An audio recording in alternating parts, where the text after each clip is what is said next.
So now I'm in the fifth grade. By now, I have gone to like um, kindergarten, one, two, three, four, five, six, seven, about seven different schools by the time I'm in the fifth grade. So we're living in a third floor apartment, and I sleep in the living room space. We sat in the front room, which was the bedroom of that third floor apartment. You went up the stairs and you walked into this small living room space, and then in the front room was the bedroom, but we had a TV and a couple of chairs and a big recliner type chair, and we sat in there and watched TV. And then the kitchen was sort of in the back, and the bathroom was off the kitchen. So we lived there when I was in fifth grade. Well, I'm 10 years old now, and in February my mom goes to the hospital, and she's gone overnight for 2 nights. And I'm in the house now with my stepfather. And one night, out of those 2 nights, we went one day to visit my mom, and then we left, and then the next day after school, we went to visit her, and I held her hand really tight, and I looked really scared, and I looked tired. And she says, "What's the matter, Paula?" And I said, "When are you coming home?" And she said, "Tomorrow." And she said, "You look tired." She said, "Did you sleep last night?" I said, "Yeah, I slept." She said, "Okay." So, but he came and got in bed with me. And he startled me. I don't know what time it was. I'm sure it was after 10, 11 o'clock. And he was just in his underwear. And he came and laid on that sofa type bed with me. And, I'm laying there and, just looking at him like, "What are you doing?" I said to him, "What are you doing?" He says, he said, "I have a little girl, and I was going to teach her about boys and men." And I said, and I was 10 years old, and I just was, and he tried to get me to touch him, and I pulled my hand away, and I said, I was just like flabbergasted in my brain. I was like, what is he trying to do?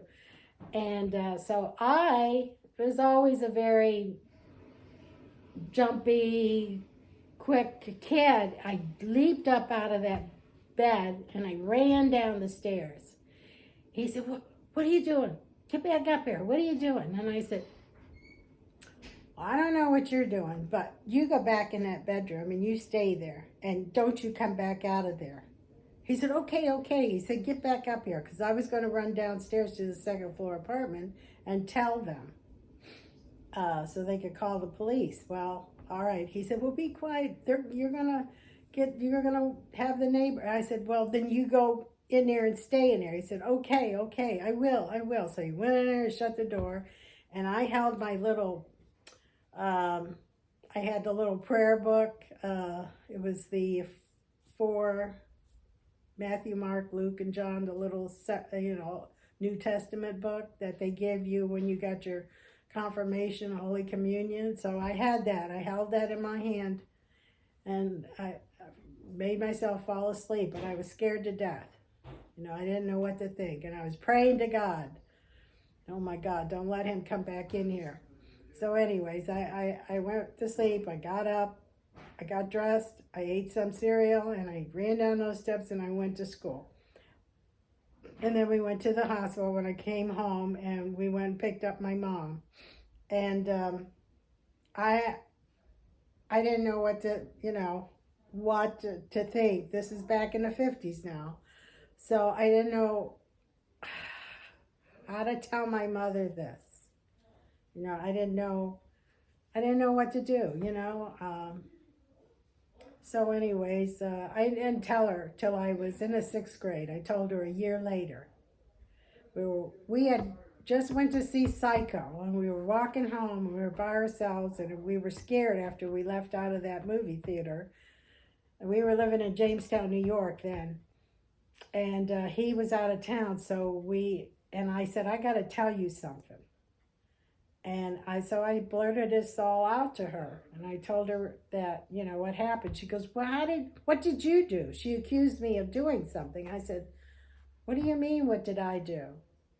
She said, what did you have on? I said, I had my pajamas on. And I didn't know what she meant by that. And I said, well, I just, he come in there and woke me up. And I told him to go back in the other room. She goes, well, what did you do to make him want to? I said, I didn't do anything. I said, what do I said, why? He says, why? She said she didn't believe me. And I said, well, how would I make something like this up? I said, how would I know how to make something like this up? Why would I make this up? So I didn't say anymore. I didn't know what to say. She didn't say, she acted like she was mad. So I didn't say anything.